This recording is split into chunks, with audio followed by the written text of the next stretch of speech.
காய்ச்சல் முதலிட்ட உடல் உபாதைகள்லேருந்து மீண்டு வந்ததுக்கப்புறம் நம்ம இன்ஸ்டண்ட்டாக பசி வரும் இல்லைங்களா? அப்போது சாப்பிட்றதுக்கு என்ன வழி?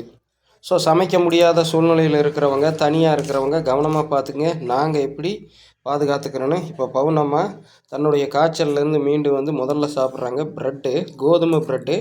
நல்லா நோட் பண்ணிக்கங்க. கோதுமை ப்ரெட்டு, மைதா இல்லை, கோதுமை ப்ரெட்டு, முட்டை சேர்த்தாதது. இப்போ இதில் வந்து பார்த்திங்கன்னா நம்மளுடைய சுக்கு நீர், சாதாரண தண்ணியில் சுக்கு கொஞ்சமாக போடுங்க. வழக்கமாக குடிக்கிற மாதிரி போட்டுறாதீங்க. அளவாக கொஞ்சமாக சுக்கு, கொஞ்சம் நாட்டு சர்க்கரை போட்டு நல்லா கொதிக்க வச்சு இப்போ இதில் ஊற்றி அவங்க சாப்பிட்றாங்க. ஸோ விற்கவும் செய்யாது, நல்லா நோட் பண்ணிக்கங்க, விற்கவும் செய்யாது. அதே நேரம் ப்ரெட்டே சீக்கிரம் ஜீரணமாகும். இது அதை விட சீக்கிரம் ஜீரணமாகும். நாங்கள் இப்படி தான், சரிங்களா, வீட்டில் சமைக்க முடியாத தருணத்தில் மாட்டிக்கிட்டால் இந்த மாதிரி பயன்படுத்திக்கிறோம். நீங்கள் வேணும்னா உங்கள் சுய விருப்பத்தில் பின்பற்றிங்க.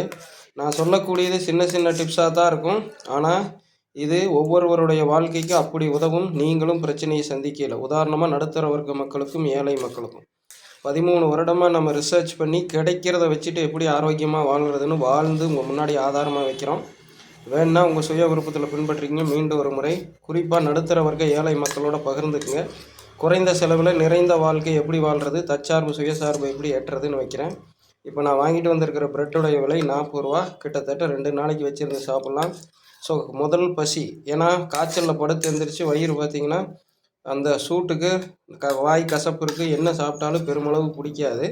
அந்த மாதிரி தருணத்தில் உள்ளே கொடுக்கறது தி பெஸ்ட்டு சுக்கோட போகுது. கோதுமை புரோட்டீனு, நாட்டு கரும்பு சர்க்கரை. ஆனால் அதை அந்த சூட்டை தணிக்கிறதுக்கு தகுந்த மாதிரி சுக்கோடு சேர்த்து கொதிக்க வச்சுருக்கோங்கிறத மைண்டில் ஞாபகம் வச்சுங்க. இன்னொன்று வேணுமாம்மா? போதும் ஒன்று. ஸோ தொடர்ந்து பாருங்கள், வச்சுக்கிட்டே இருக்கேன். நான் உங்கள் ஜெம்சி குரு, உங்கள் பவுனம்மாவோட. ஓகே.